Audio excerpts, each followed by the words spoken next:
الحمد لله وحده والصلاة والسلام على من لا نبي بعده. أما بعد, I wanted to continue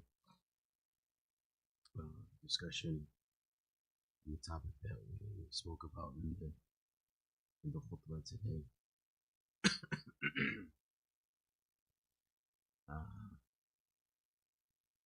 That is that my advice, my pieces of advice for the community. The first piece of advice, I said that the community needs to be built on revelation, because if it's not built on revelation, then that's going to lead to division, because we're never going to be able to agree on a madhab or a country or a culture or any particular imam or whatever have you. We're never going to agree on any of that. However, what we must agree on is what Allah subhanahu wa ta'ala has revealed in his book, and what the Messenger sallallahu alaihi wasallam has taught. And that is in reference to how the community in the Masjid, the worship, it should be established moving forward. A person in his private life, in his home, a person is, he has to decide on whatever he sees fit to lead his family. If he's content with what he's practicing, then he will meet Allah subhanahu wa ta'ala and Allah will judge him. However, what is established in the community as the masjid worship, the congregational salah, the Jumuah, the Eid, the fasting in Ramadan. When does Ramadan start? When does Ramadan end? These community acts of worship that we do together as a group, then it has to be the Sunnah, it has to be revelation that guides us in those endeavors. I'm not saying that in your private life you're allowed to, you're allowed to oppose the Sunnah. I'm not saying that. But a person will do whatever he wants to do. And, a person in his private life, he's going to do whatever he wants to do. And that's his private life, and he will meet Allah. But I was more so referring to the togetherness of the community depends on following revelation. And so if we have a decision to be made, do we do it this way or do we do it that way? Then the way that it should go, the decision should be made that's in accordance with revelation. And so this is how we would be able to keep our community together in a multicultural community. People who come from different backgrounds, different financial status, speak different languages, eat different foods. Wa alaikum assalam wa rahmatullah.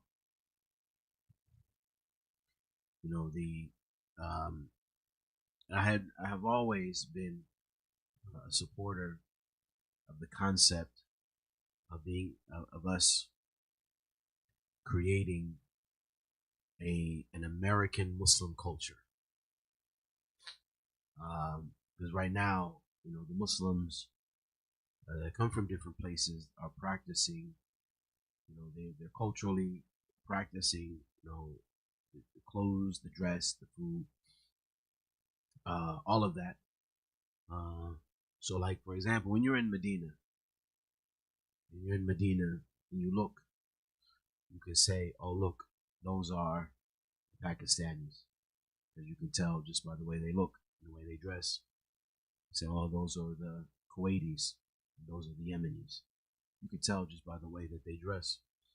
And those are the Moroccans, because you can tell just by looking at them, by the way that they dress. Whereas in the Muslims of America don't necessarily have a standard clothing or standard culture that is the same across the board. And I've always been a supporter of us creating that. I don't know how that's done, but I'm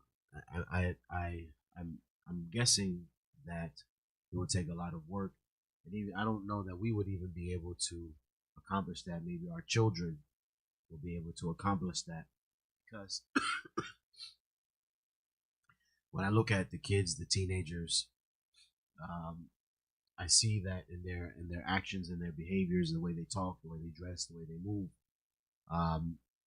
that you really can't tell the difference between them as it relates to, because the Moroccan kids will act like the Syrian kids, will act like the Egyptian kids, will act like the Pakistani kids. They all are acting and dressing the same exact way. And there's no difference between their understanding of what culture is, because they all share the same culture, because they all grew up in the same environment.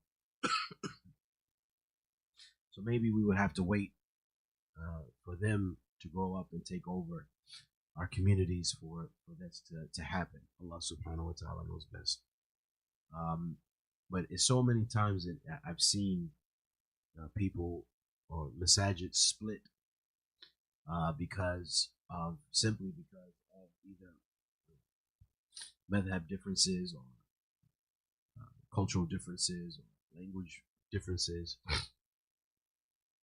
That's why, in the West, this is the only place that I know of where there's a such thing as the Egyptian Masjid, the Moroccan Masjid, the Salafi Masjid, the Ikhwani Masjid. I don't know. And when I was in Medina, no one ever called Masjid al-Haram a Saudi Masjid. Like, no one ever said about the Masjid al-Nabawi that it was a Saudi Masjid. I've never heard that. Mecca and Medina, the Haramain, they're the two biggest masjids in Saudi Arabia. But no one has ever said, Medina, the Masjid al-Nabawi is a Saudi masjid. No one has ever said that. No one has ever said Masjid Quba is a Saudi masjid. No one has ever said Masjid Qiblatain is a Saudi masjid. It's only when we come to the States where you hear things like that. That's the Kuwaiti Masjid, that's the Saudi Masjid, that's the Yemeni Masjid. It's only here because from what I understand, Allah subhanahu wa ta'ala says, وَأَنَّ الْمَسَاجِدَ لِلَّهِ, and the masajid are for Allah. The masajid are for Allah. And so any masjid that is built and is a masjid, and that masjid belongs to Allah subhanahu wa ta'ala.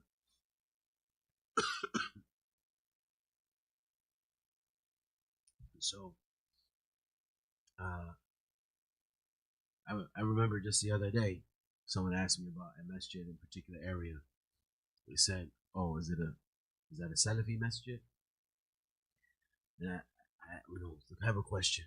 What's the definition of an Ikhwani masjid? What's the definition of a Salafi masjid?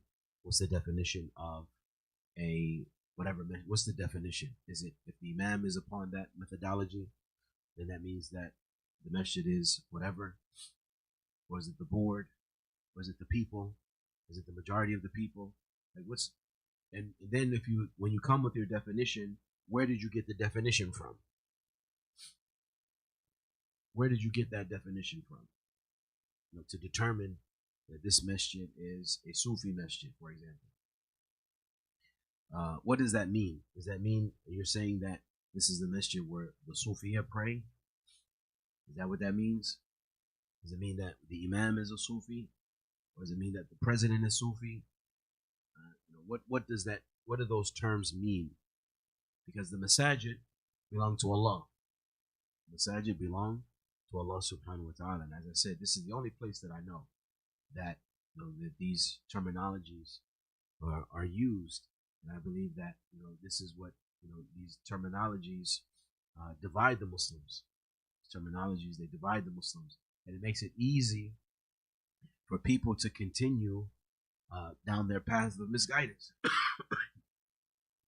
As Allah says, كُلُّ حِزْبٍ بِمَا لَدَيْهِمْ فَرِحُونَ. Every group is happy with what they have. So if me and Abdul Ghani, we say, you know what, we want, we're going to do our own thing and we're going to have our own way. So Abdul Ghani, you have some money, I have some money, let's go buy some property. We're going to build another masjid. We're going to call it our masjid. This is my masjid. Even that, this is something that this term, my masjid. A person is. When I was in Saudi Arabia, it was just the masjid by my house, the masjid here, the masjid in this neighborhood. It was always the masjid. Here it's my masjid, because we have like an affiliation to one particular place over another. Like we'll pray here, we'll pray in Masjid As-Sunnah, but we're not going to pray in Masjid Al-Bir, or we're not going to pray in Masjid Al-Nur. Like the masajid are for Allah.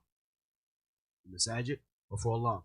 And what's even stranger than that is the level of division that things get to is when I see Abu Anas coming out of Masjid Taqwa or Jumu'ah Masjid.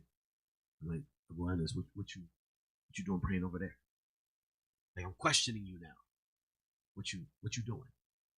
As though praying in the masjid is somehow a bad thing. The Salaf, does anybody know during the time of Imam Ahmed, the fitna? What was the fitna that was happening during the time of Imam Ahmed? Anybody know? What was the big trial?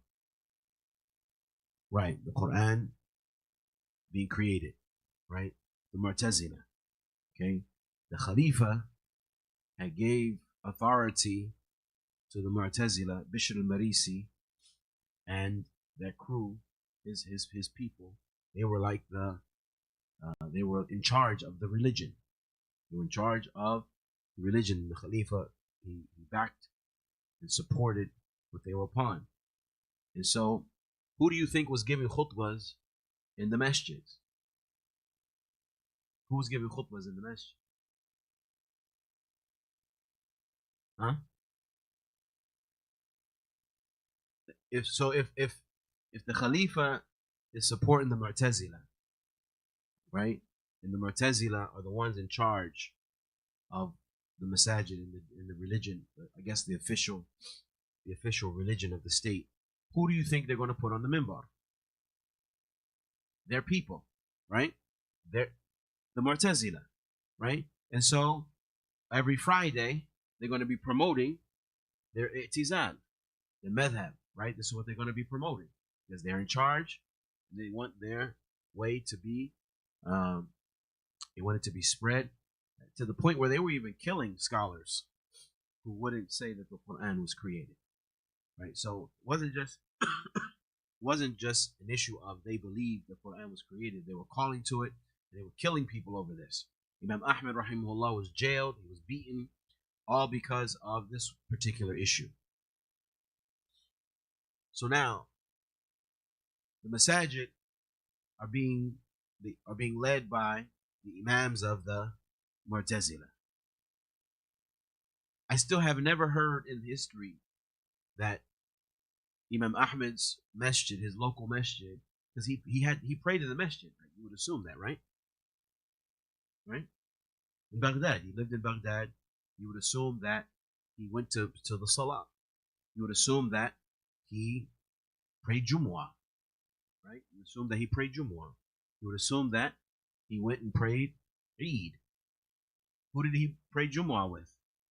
Who was given the khutbah at the masjid where Imam Ahmed attended Salat al-Jumu'ah? Right? The Mu'tazila.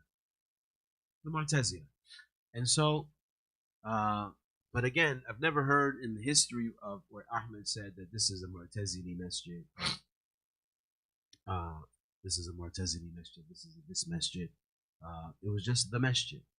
It was just the masjid. Now you have a masjid where the majority of its congregants are of a particular, a particular methodology or particular way or particular culture. We have that, but it's still the masjid. It's still the masjid, and these titles end up leading us to division, and we're building masajid that we don't need.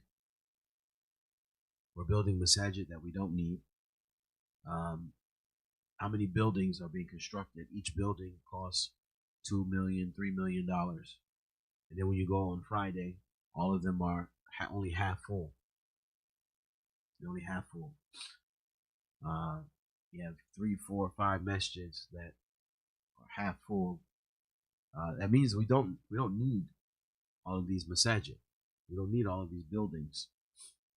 We could have done better for ourselves if we chose a centralized location, built, instead of 5 times 2 or 5 times 3 is 15 million. Take 7 million and build a big, very, very big structure that will house all the Muslims in this area, and then everybody attends that masjid. We would have done better for ourselves, because with the money left over, we'd be able to put it into, as I mentioned earlier, into programs, for our children, programs for our elderly. Right now, the Muslim who's old, right? The Muslims who are old don't have, anyone to take care of them. Where are the Muslim facilities to take care of our elderly? We don't have them. We send them to the kuffar. And and the way they get treated in these facilities is horrible. Horrible. Because these are for-profit companies, the quote-unquote old folks' homes. They're for-profit companies, and so they're worried. Then their job, any for-profit business, its main purpose is to make money. That's the main purpose. And so, they have these systems where the people, you're only allowed what do you call them, the nurses' aides or whatever, when they come in to clean up the person, give them a bath, like they're timed. They're on a timer, right? You have to be fit. You have to go and do a whole hallway of rooms in X amount of time. So if you're an employee and you only have 30 minutes to clean and give a bath to 20 people that are on your floor, that's not a lot of time. So you're going to cut a lot of corners. And the people they're not going to be able to have the care that they need. Anyway, that's just one example. Islamic daycare. It's for parents who have to work, because some parents have two income household. Both the father and the mother have to go to work. They have little children. Where do they leave their children while the parents are at work? Where do you drop them off at? Where are the Islamic daycare centers that will take care of our small children? And there's so many different things that we can ask these questions, and I just don't see people talking about these things or asking these questions.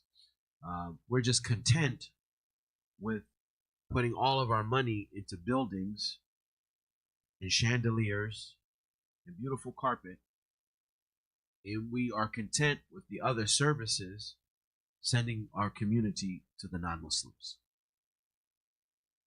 It's okay for us to spend. We look at it as, we only spent $5 million on the building. No. If we look at the city, the Muslims spent maybe 30 or 40 million on buildings. And the reason why we're able to break it down and only look at Like how much money did we spend? Because we see ourselves as autonomous. We see ourselves as autonomous. Like Masjid, this one, Masjid, that one is autonomous, is independent of the other masajid. Our Masjid is here, and we're doing our thing. We have another Masjid over there, and they're doing their thing. I remember there was a Masjid. There was a Masjid that didn't have a khatib. They weren't able to find a khatib. And they contacted another masjid that had multiple khatibs in that masjid. And so they asked, can we get a khatib? Because if we don't get, if I can't, the brother saying, if I can't find a khatib for, in the next hour or so, then we're just going to have to cancel Jumuah. We're going to have to cancel Jumuah. And the other masjid said no. And the masjid said no, as though like that's y'all's problem. How can we how can we be satisfied that a masjid is khatibless, has to cancel Jumu'ah because there's no one to give a khutbah? We could have sent so and so over there to do it, but they're like, nah, it's our khatib. Y'all have to deal with y'all stuff. We'll deal with our stuff. And that's not okay. That's division. That's division. Everybody's looking out for self. And it's not okay. The Masajid belong to Allah subhanahu wa ta'ala. And so then we should start looking at things like that. Because I know, I'm pretty sure, I've never been to Morocco, but I'm pretty sure in Morocco it's the same thing. The Masjid. People don't have, you have Masjid Fulan, but still it's you just pray where, if you're out in the souk, you hear the adhan, you go pray. When I was in Egypt, we were out, we heard the adhan, we look around, where's the closest masjid? It's a whole bunch of them. So we're just like, where's the closest one? We just go to the masjid and make salah. That's it. For Fajr, we prayed in one masjid because we were one part of the city. And we were in Cairo, in Giza. We prayed Fajr in Giza because that's where we were staying. And at Dhuhr time, we'd be in a different part of Cairo. So we're praying in a different masjid. And another part of the day, we're in a different masjid because just because of where we are, wherever we are, that's the masjid that we pray in. We hear the adhan, we answer the call of Allah subhanahu wa ta'ala, and we go and we pray in the masjid. It's really that simple.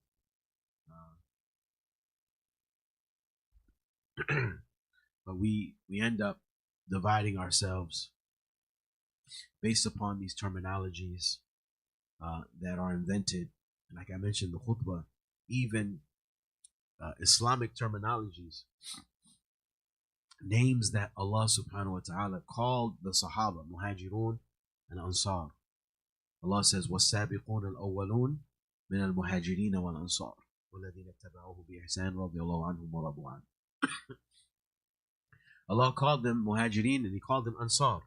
But the moment that they utilize these terms to cause division and like to separate between the Muslims, then the Prophet sallallahu alaihi wasallam said that this was Dawah Jahiliyyah.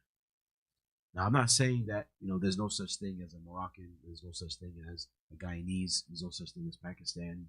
All right, we obviously know that. There's Egyptians, there's Saudis, there's Kuwaitis, just for identification purposes. But we don't divide ourselves based upon these identities. We do not divide ourselves based upon these identities. For a long time, in the black community, there were the light-skinned blacks versus the dark-skinned blacks, right? There were the light-skinned blacks and versus the dark-skinned blacks. The light-skinned blacks were known as the wannabes, and the dark-skinned blacks were known as the jigaboos.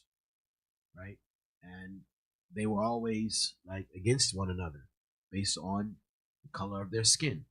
They separated and divided, or they differentiated between themselves based upon how light or how dark the skin color was.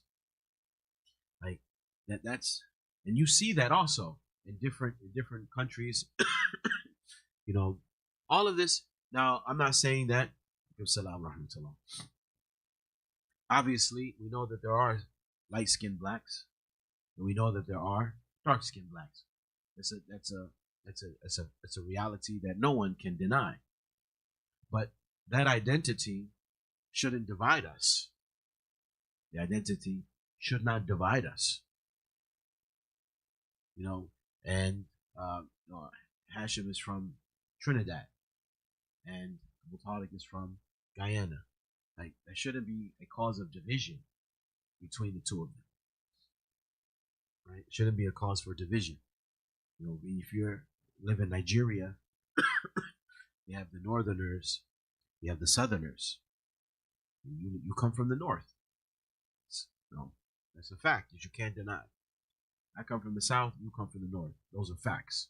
But the moment that we start dividing ourselves and cutting ourselves up based upon these identities, then that is what leads us to division, and this is what weakens us. We will never be able to move forward. We'll never be able to accomplish anything because we'll always be fighting with one another. We'll always be fighting with one another. And I don't mean necessarily fist fighting, but fighting with words, fighting with positions. Jumuah Masjid is built a huge. They're building a huge facility. So now, Masjid Sunnah comes along and says, you know what? We need to build a huge facility because we can't let them outdo us. And like this whole us versus them mentality is divisive. It's very, very divisive. And the way we resolve that is by everybody just letting go of whatever baggage that they brought with them from wherever they came from and submit to revelation. If we all were to do that, if we all were to submit to revelation and say we hear and we obey, everything would fix itself. Everything would fix itself. So I hope to see the day when the Muslims are truly united. I hope to see the day when the Muslims are truly united. United upon the Kitab and the Sunnah. Practicing the Kitab and the Sunnah. May Allah subhanahu wa ta'ala help us and guide us. Does anybody have any questions?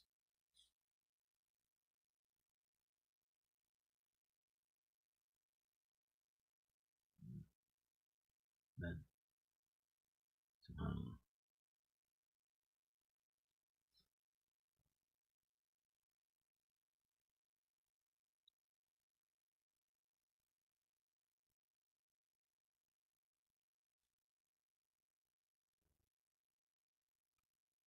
Yes.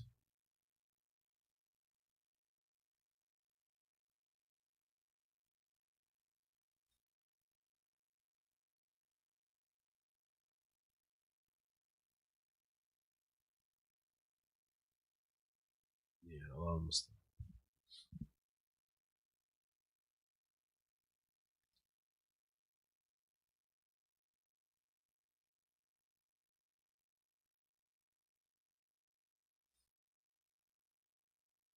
Yeah.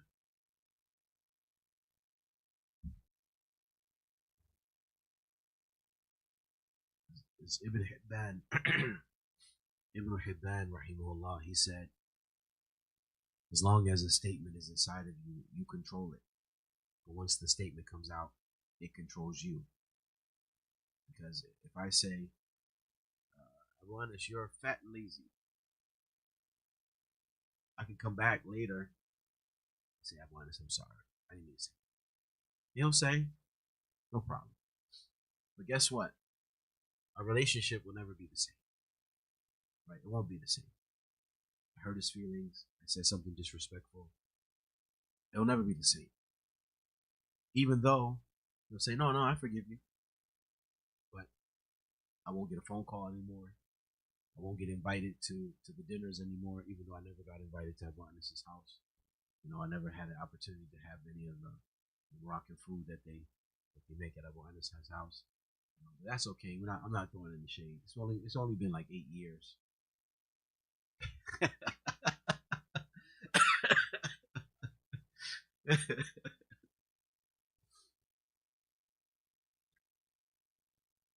Yeah, yeah. That you could, like I said, you could say I'm sorry, but sorry doesn't. Yeah, yeah. It's dirty face. Yeah, yeah. Allah understand. Allah understand. And it's all I was very surprised when I went to Saudi Arabia to find that complexion and race was like is a thing over there. Yeah, it was like it's a thing. Um, I was visiting with one of my teachers who's darker than me. Because some Arabs are dark. Some Arabs are dark. Like for example, like Hashim, his complexion. Some are even darker than him. Huh? Right, right. So and they're Arabs, and it's not like they're quote unquote African. No, they're Arabs. They're Arabs, and so uh, the sheikh. I was visiting one of my teachers. His complexion is darker than mine, and race came up, and I told him. I said, I'm black. He was like, Haji, right? Like, what? No, yeah, I'm in my country. I'm a black man. And he didn't. He had a hard time understanding that concept because of my light skin, and it just was strange to me. I remember I was teaching. I was teaching in an institute, and we used to teach by having some videos with scenarios, and I think chapter 2 or chapter 3 was visiting the meat shop. So what happens is part of the curriculum is you show the video where there was a man and a woman. They walk up to the meat counter, and the guy says, "Can I help you?" And they say, "Oh, I want this meat. I want that meat." So, excuse my language, but one of my students said to me, "Ustad, I cannot understand the nigger."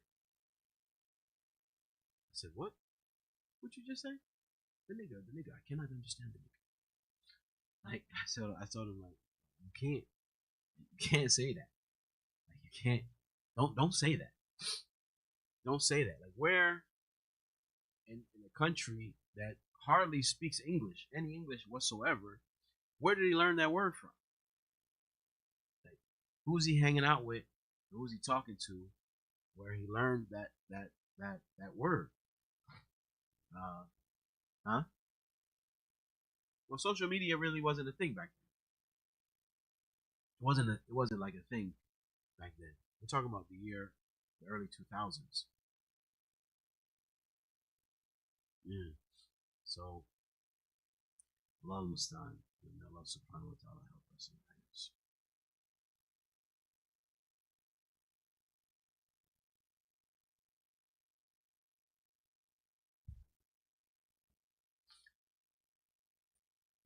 Yeah, yeah.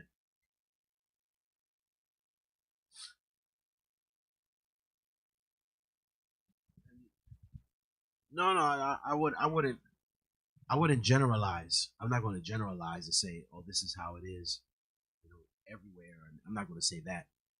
I'm just saying, but it is a thing because the sheikh who said that about me being African American, I don't think that he was. I don't think it was like a racist type of statement. I'm just saying I was just pointing that out to show that it's it's a thing. Races is looking at races. and is actually a thing. Now, if you show preferential treatment to one race over the other, and that's when the whole issue of racism comes in.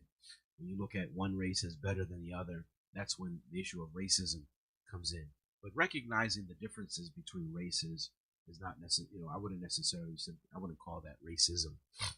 To say that, I'm American and he's Moroccan, I wouldn't say that that's in of itself racism until I start treating him funny because of where he comes from. So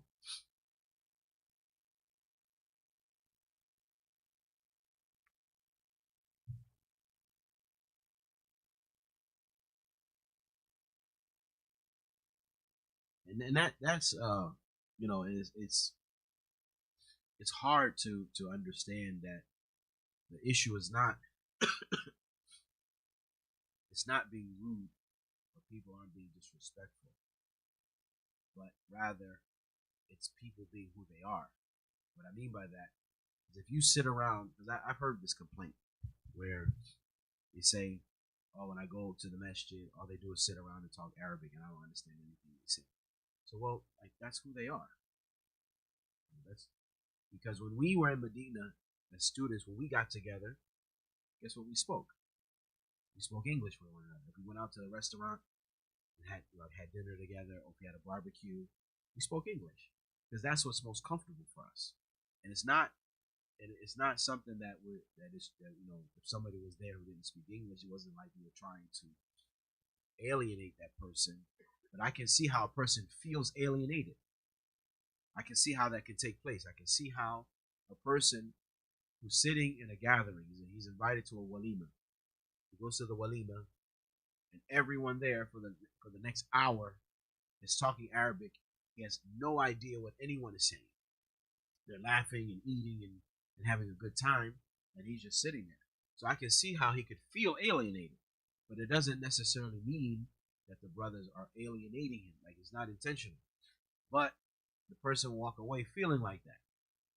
And this is why we have to open up dialogue and have open communication with one another and be honest with each other. Because there are things that could be done. There are things that could be done about that. There's solutions to every problem if we just talk to one another. If we voice our concerns and we're honest with each other, then we'll be able to find viable solutions to come up, to solve these problems. And then, hopefully, we won't have any of these. We can stop having these divisions based upon these cultural lines or language lines or madhab lines, and we'll just be Muslim.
Anybody have any questions?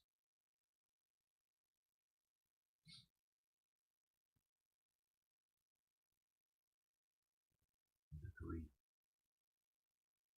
The thinking. No.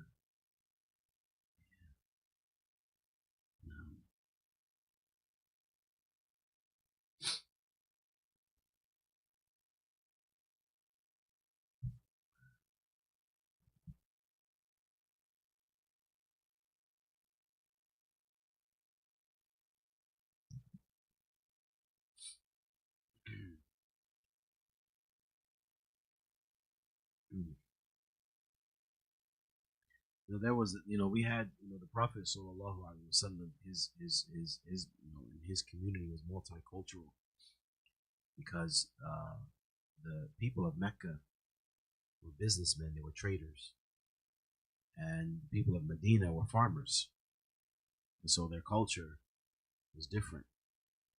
They had a different way of living.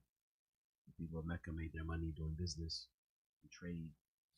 The people of Medina were like farmers.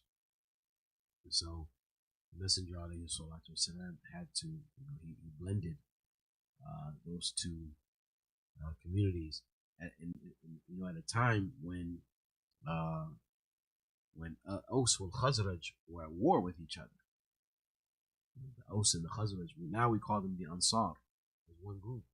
But there was a time when the Aus and Khazraj were fighting with one another. So you have one people and I have another people. They're fighting each other.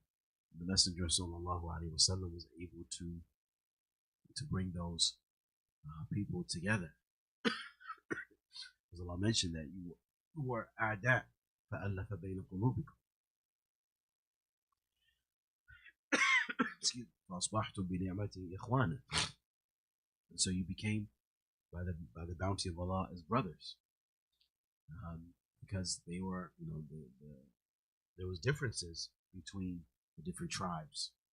Right? There were differences between the tribes, and their allegiances were along tribal lines. But the Messenger والسلام, was able to combine them, bring the people together, because they all agreed that he was the Messenger of Allah. They all agreed that he was going to be obeyed. They all agreed that they're going to follow him, they're going to obey him. And so for that reason, their belief in the Messenger والسلام, they were able to transcend above any of the tribal differences that they may have had in the past. And that's what we need to do today. We need to be able to rise above whatever differences that we may have had or what we may perceive, so that we can follow the command of the Messenger alayhi salatu wasalam.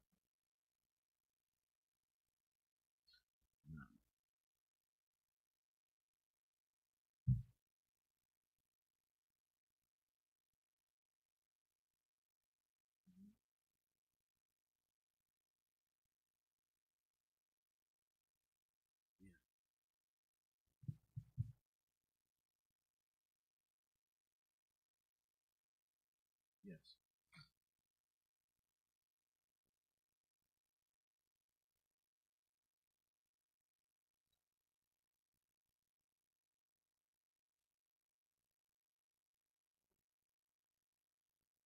Yeah. Yeah. Right. Yeah. And that's what you hear people say. My masjid. Yeah, come to my masjid. No, it's the masjid. It's the masjid. It's not yours. Right, right. Because people now have an allegiance to that place in particular. Not that they have an allegiance to the masajid. They have an allegiance to that particular masjid. To the point where if they don't pray in that masjid, they might not pray in the masjid at all. I've actually heard people say that they pray at home. There was one brother who did a video. he did a video. He was on Facebook. He did a video. This is some years ago, and he showed the masjid, The Masjid was across the street, like I said, his Masjid was across the street from an apartment complex. The Masjid was across the street from an apartment complex. And so he's standing out in the middle of the street, showing where he lives in the apartment complex, showing the Masjid, bragging about how he's never prayed in that Masjid. I don't pray in this Masjid. Right? He's proud of it. What is that? As if as if you went to, again, if you went to Morocco, you're just going to pray in the Masjid. Are there deviants in Morocco? Yes. Are there deviants in Saudi Arabia? Yes. Are there deviants in Kuwait or Iraq or in Yemen? Yes. Yes, yes, and yes. Some of these deviants leave the Salah in these masjids. But it's still the Masjid. It's still the Masjid. Like, you would prefer to pray at home with the women than to go and pray in the sufuf, in the masajid with the men? And you would brag about this? And this is as though this is a characteristic that I'm proud of. To the point where you go on social media, make a video, and you brag about this. May Allah subhanahu wa ta'ala guide us.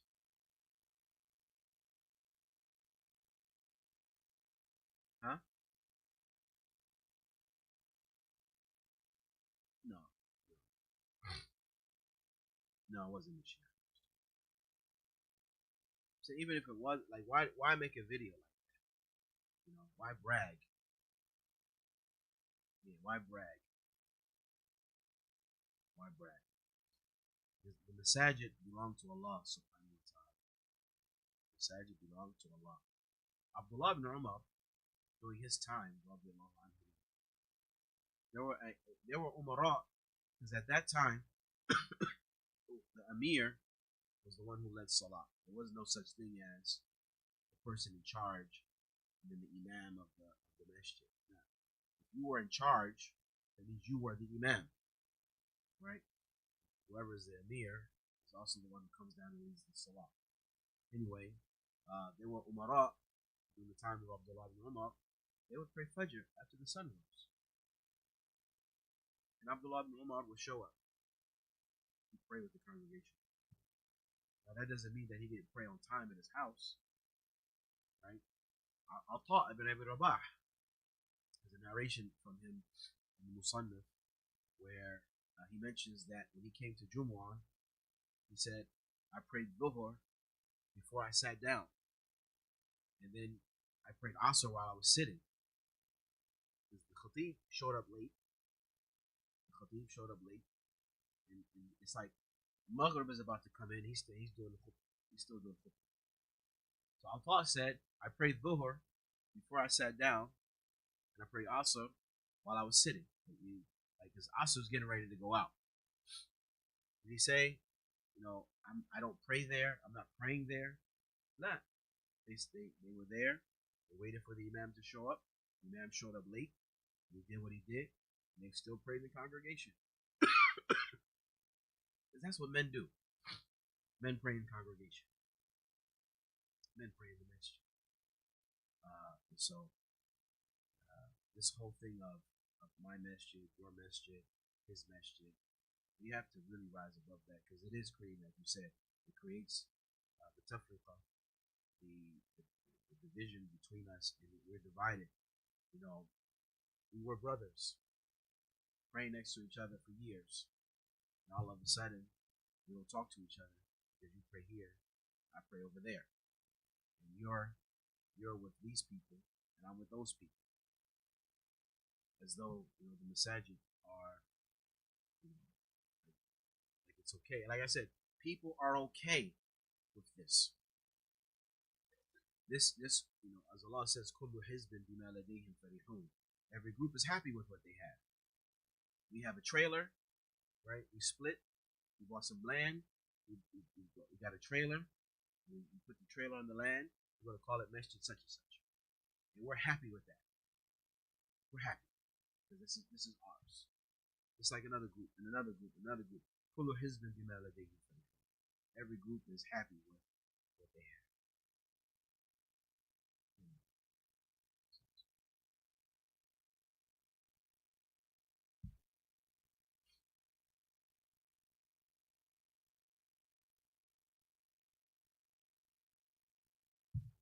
Yeah, I agree with yes. But I'm not talking about the sex. I'm talking about the masjid. But that's my point. This is my point that the masajid are built based upon these lines of division. That's what I'm saying. These masjids were built based upon these lines of division. We are this sect. They are this sect. They're this. You come from this country. Come from this country, and we build masjids based upon those lines. I'm saying that's division. The masjid and the community should be built on revelation. We should all agree on what Allah has revealed. That way, we won't ever really have any differencing. Because if we differ on an issue, we don't see eye to eye. We go back to revelation. We find what revelation, what is said in the revelation. Now we agree. There's no need for any differencing anymore. And we don't need to build masajid based upon differencing. Right? We build masajid. If we build masajid, we're building masajid for da'wah, for spreading Islam. If we build a masjid on 192, it's because Islam is growing so much that we need a masjid on 192. If we build a masjid in Ponciana, it's because Islam is spreading so much that we need a masjid in Ponciana. Not because, the so-and-sos want a masjid.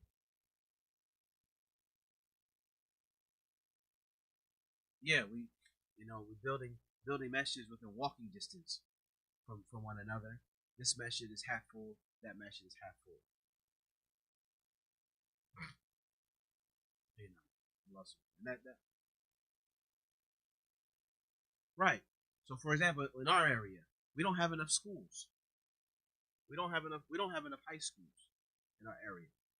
Why are we spending so much money on buildings? We don't have educational institutions for our children. Either A, you send your children way over to Goldenrod, right? Which how long does it take you to drive all the way over there, right? Or you send your kids to public school when you get to high school, or you have to put them in like FLVS or something, because Mago, which is a very good school in my opinion, it stops at the 8th grade. They stop at the 8th grade. When are we going to build a high school right here for us in Kissimmee? So it's not hard on the people to take their kids and find proper education. It's time for the salah. هذا والله أعلم وصلى الله وسلم وبارك على نبينا محمد.